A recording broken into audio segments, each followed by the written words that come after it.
سؤال بيجيلي كتير، هي النخلة في بلحي هتطول قد ايه؟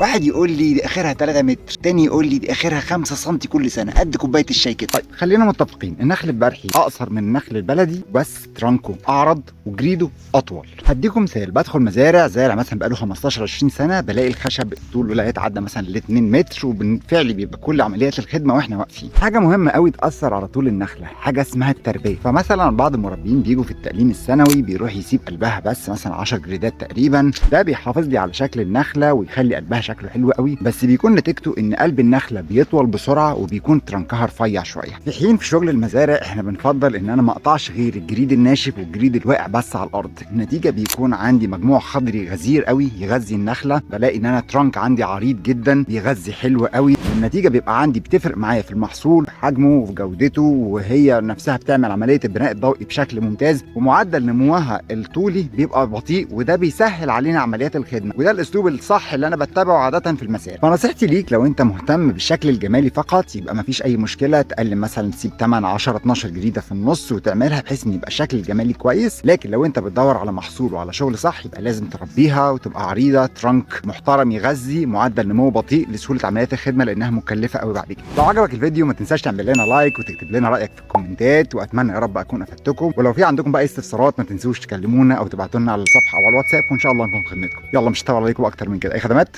السلام عليكم.